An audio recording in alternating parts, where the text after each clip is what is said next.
Assalamualaikum warahmatullahi wabarakatuh. Selamat pagi teman-teman semua. Pagi Bapak. Waalaikumsalam warahmatullahi wabarakatuh. Selamat pagi, Pak. Apa kabar teman-teman semuanya? Baik. Kalau begitu langsung saja. Untuk memulai pembelajaran pada pagi ini, alangkah baiknya kita mulai dengan berdoa terlebih dahulu. Berdoa menurut keyakinan masing-masing mulai.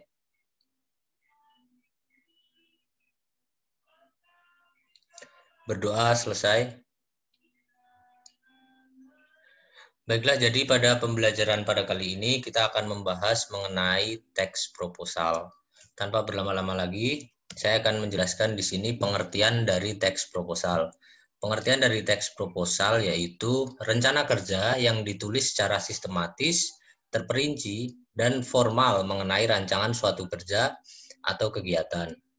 Proposal di sini berisi mengenai usulan program kerja dan bagaimana teknis pelaksanaannya.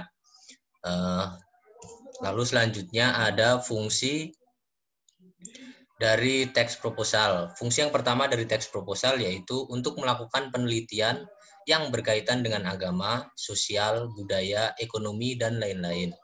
Lalu yang kedua yaitu bisa dipakai untuk mendirikan suatu usaha. Yang ketiga, proposal bisa dipakai untuk mengajukan suatu tender dari berbagai macam lembaga. Yang keempat, proposal bisa digunakan untuk mengadakan acara-acara kegiatan tertentu seperti acara perayaan, pelatihan, perlombaan, dan seminar. Dan yang terakhir, fungsi dari teks proposal yaitu untuk mengajukan dana pada lembaga untuk bantuan terhadap suatu acara atau pengembangan daerah. Yang selanjutnya, tujuan dari teks proposal. Tujuan dari teks proposal yaitu agar mendapatkan bantuan dana, agar mendapatkan perizinan terhadap suatu acara, agar mendapatkan dukungan, dan agar mendapatkan sponsor. Lalu jenis-jenis teks proposal. Ada 3 jenis teks proposal yaitu proposal kegiatan, proposal pendirian, dan proposal penelitian.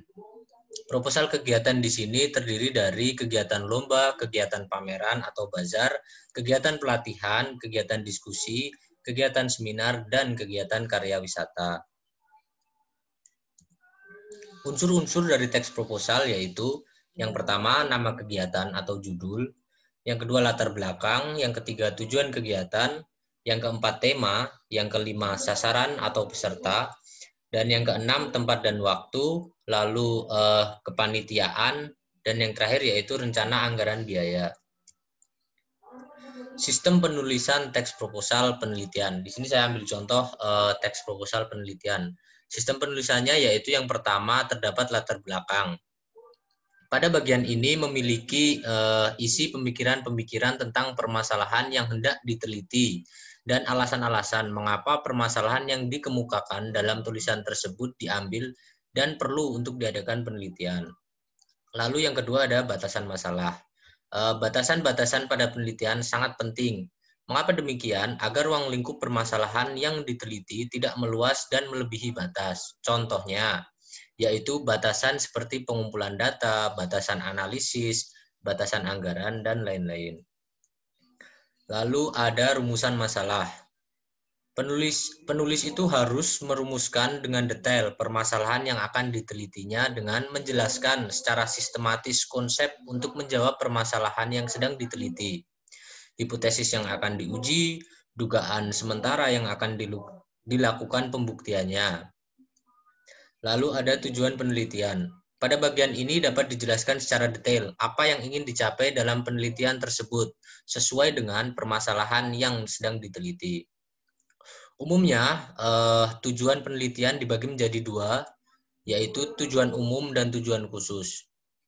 Tujuan umum itu tujuan secara keseluruhan, mengapa penelitian tersebut dilakukan. Lalu yang kedua, tujuan khusus. Tujuan khusus ini berisi penjelasan secara menyeluruh dari masing-masing tujuan penelitian, baik itu mengenai variabel independen atau variabel dependen dan gabungan dari kedua variabel tersebut. Lalu ada manfaat penelitian. Manfaat dari penelitian ini adalah apa saja yang didapatkan dari penelitian yang dilakukan tersebut. Manfaat penelitian tersebut harus ditulis berdasarkan dari segi keilmuan, manfaat bagi diri sendiri, atau objek yang sedang diteliti. Lalu ada tinjauan pustaka. Tinjauan pustaka ini berisikan dasar pemikiran dan dasar-dasar teori yang berhubungan dengan permasalahan yang sedang diteliti.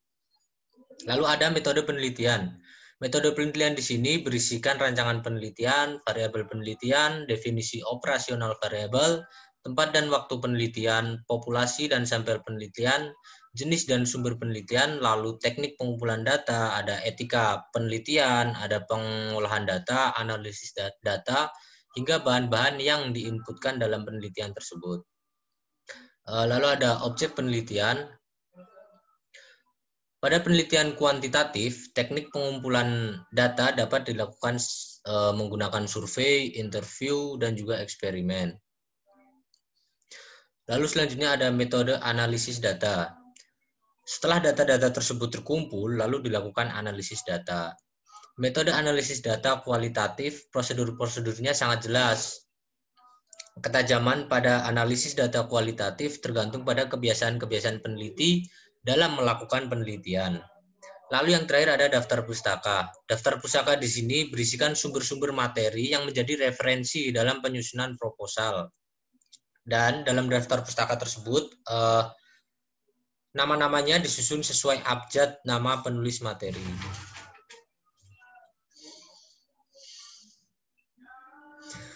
Lalu ada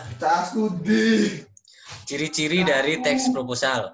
Ciri-ciri yang pertama, teks proposal ini berisi ringkasan kegiatan, lalu terdapat pihak yang mengajukan, terdapat pihak pula yang dituju, bersifat sebagai pemberitahuan, menggunakan bahasa baku, memiliki struktur penulisan, disusun secara sistematis, dan isinya yang pasti harus dapat dipertanggungjawabkan.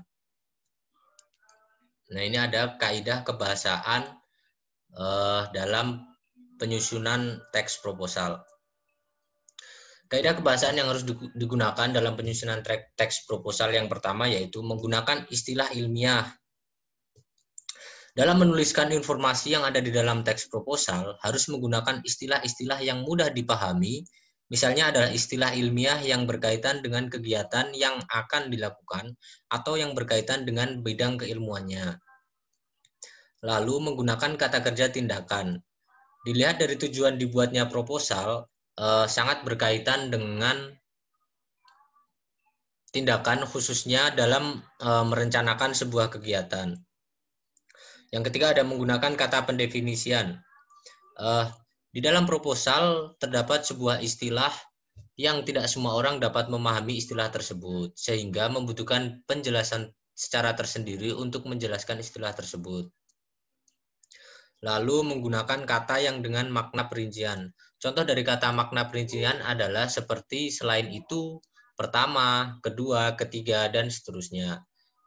Tujuan dari penggunaan kata dengan makna perincian yaitu memperjelas pembahasan proposal secara rinci agar mudah untuk dipahami.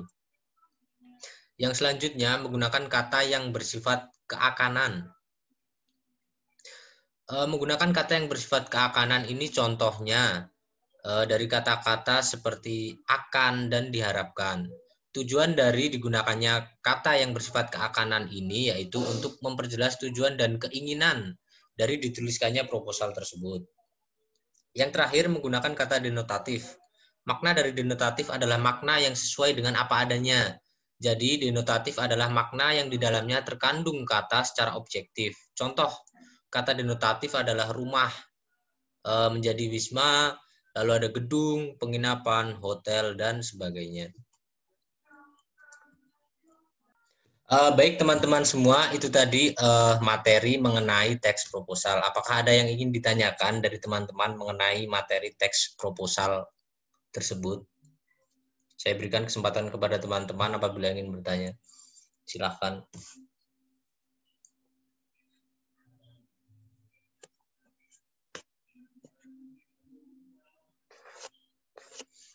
Baik, jika tidak ada yang ingin ditanyakan oleh teman-teman semua, pembelajaran pada hari ini saya akhiri. Saya ucapkan terima kasih atas partisipasi dari teman-teman semua yang telah bersedia untuk mengikuti pembelajaran pada hari ini secara baik. Saya ucapkan terima kasih kepada teman-teman semua. Sekian, apabila ada salah-salah kata, saya mohon maaf kepada teman-teman semua. Wassalamualaikum warahmatullahi wabarakatuh.